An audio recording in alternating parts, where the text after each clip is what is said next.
Disneyland is your land. Here age relives fond memories of the past. And here youth may savor the challenge and promise of the future. Disneyland is dedicated to the ideals, the dreams, and the hard facts that have created America, with the hope that it will be a source of joy and inspiration to all the world. Hello princesses, Ray here with another face character makeup video. Today I'm going to be doing Ariel, who is another one of my very favorite princesses. And just as a disclaimer, again, obviously I'm not a professional, I've never worked in the parks or anything, and this is more just my interpretation of the makeup so that it's easier to see how it's done. So bearing that in mind, let's get into the look.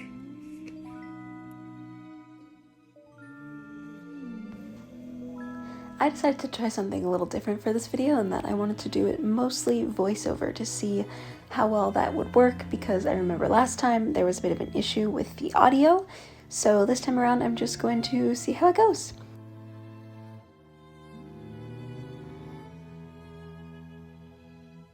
That being said, I'm starting off with my foundation like always and just applying that pretty heavily all around my face so that I can start off with a nice even base. This is totally an optional step because I know foundation isn't for everyone. I personally do like to use foundation because it makes everything more cohesive for me, but it's really all up to choice.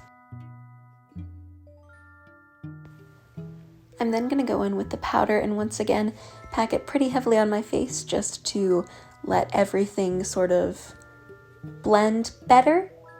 And this is also going to add more of a matte effect to my face, which is honestly something I need, especially because my camera doesn't know how to handle shine. But as a whole, this is just going to help you start out with a nice, even base. Next, I'm going to go in with my blush, and I'm going to concentrate that really in the apples of my cheeks, or where your cheeks will go up when you smile to give that real sort of porcelain, perfect Disney look.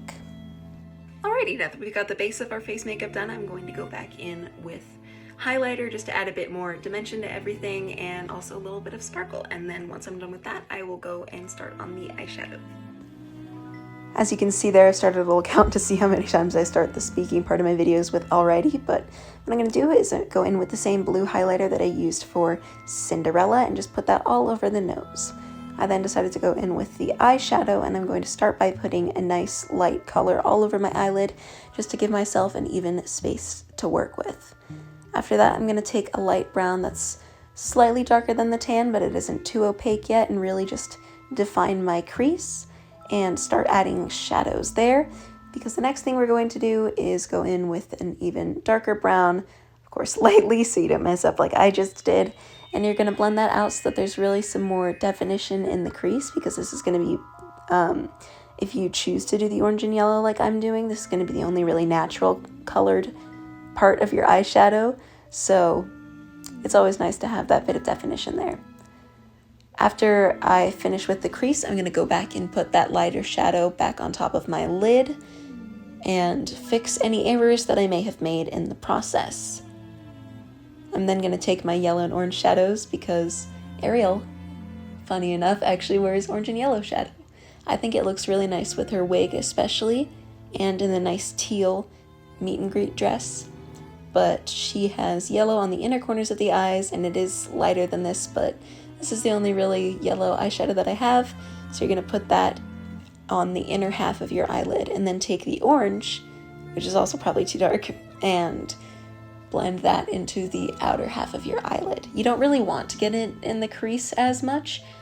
You want to leave that more for the browns, but try and get that like as close to the crease as possible so it all looks nice and even.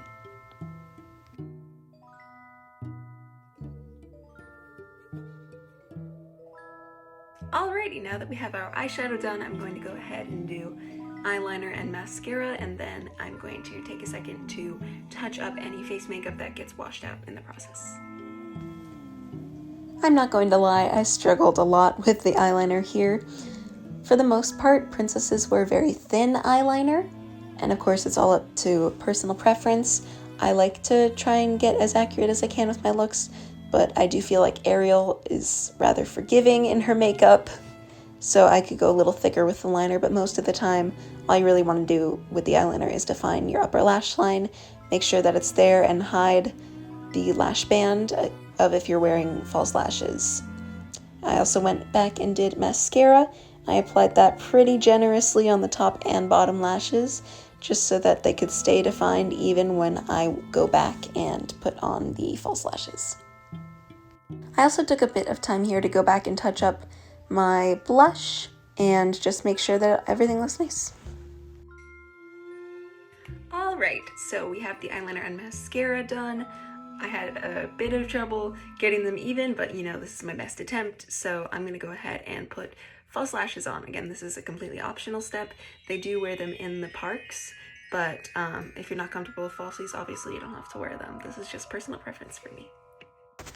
Okay, so I totally lied there. I decided just on a whim that I was going to try and give myself some eyebrows for some reason, which kind of ended up being a mistake, and I immediately went to take them off, as you can see there, but I did go in with a little bit of the red shadow for Ariel, and then I tried with a darker brown, but it didn't really work, so I put powder over top of it, and that looked fine, I guess, so I decided that's just how I was going to keep it for the time being.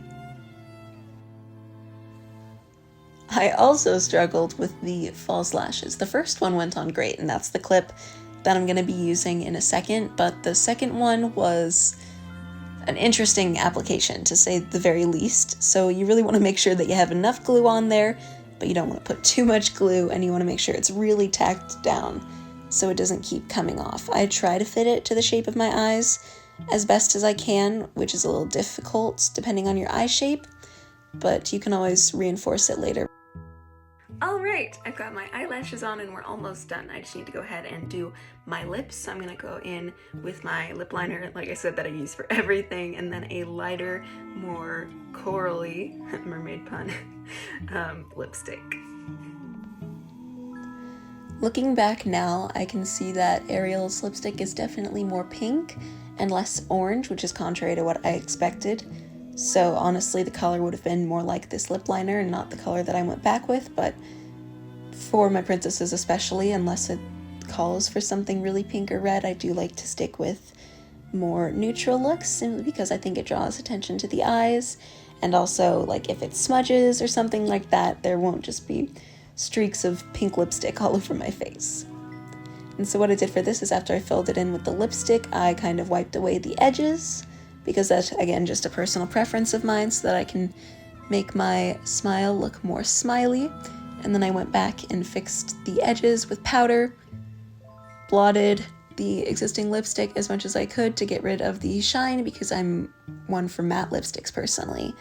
And then I went back and touched up the edges, and then put powder over top as well, just to set it all in and make it matte like I wanted it to. It'll also help with lightening the color. I just needed to wipe off a bit of the excess powder at the end.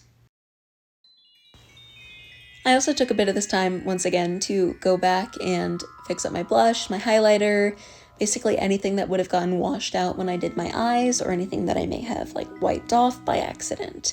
I also added a bit more highlighter because, you know, we're a mermaid princess, we gotta be sparkly. And then I contoured my nose for the first time, which was fun to play around with. I'm not entirely sure why I did it, but it was an interesting learning experience. With a few more finishing touches, here is the finished look. I think this was by far the most stressful, simply because I just kept making little errors that impacted me later on, but I did always have a lot of fun filming this, and I hope you have fun if you decide to try this. Remember to tag the future Disney princesses, because we'll be more than happy to check it out. Goodbye, princesses!